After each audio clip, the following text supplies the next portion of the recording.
So firstly, I've got a question here about a 12-week-old. Now, this little one is sleeping from around 8 p.m. to 1 a.m. and then again till around 5 a.m. and which the mum says is brilliant, and that is amazing for a 12-week-old, just to be really having kind of that one night feed. However, this little one is fighting their sleep in the daytime really badly, doesn't nap at all, and so by the afternoon is overtired and won't give in until bedtime. So this is a really common concern, especially when you kind of come out of those newborn days and the babies start waking up a little bit, and then we start to see maybe they're just so busy, there's so much else going on developmentally around this time that daytime sleep can be really impacted. So with a 12-week-old, I'd be looking for kind of about 1¼ to 1¾ hours before this baby's going to need to sleep again. Their sleep needs are still really high at this age. And the idea of napping really is just to manage what is known as sleep pressure, which builds throughout the day. And that's partly in all of us. Basically, the sleep pressure is what builds throughout the day and makes us fall asleep. And sleep needs for babies are a lot higher than ours as adults. And so therefore, that's why they have the naps throughout the day to keep them going.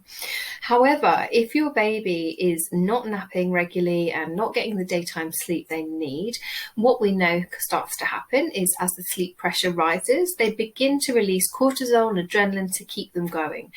A bit like with you and I, and as tired parents will understand that as we go throughout the day and we're really, really tired, our body kicks in with the hormones necessary to kind of keep us going. And that's ultimately kind of what happens here.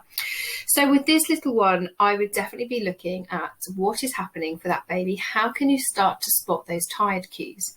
I'm not a huge fan of nap gaps and saying, right, this baby has to be asleep by 1½ hours, for example, but more it gives you an idea of kind of looking around those times. So roughly, for example, I said between 1¼ to 1¾ hours. What's happening between that 1 hour to 2 hours of awake time where you can start to spot that your little one is getting sleepy? Now, for some babies, this will be really, really clear. Maybe a big yawn or rubbing of the eyes.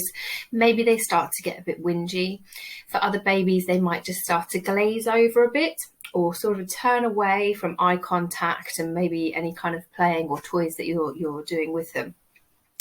It might even be that they're starting to get fussy as they're feeding and they're kind of feeding off to sleep, not really having a full feed, waking up again, etc. like that.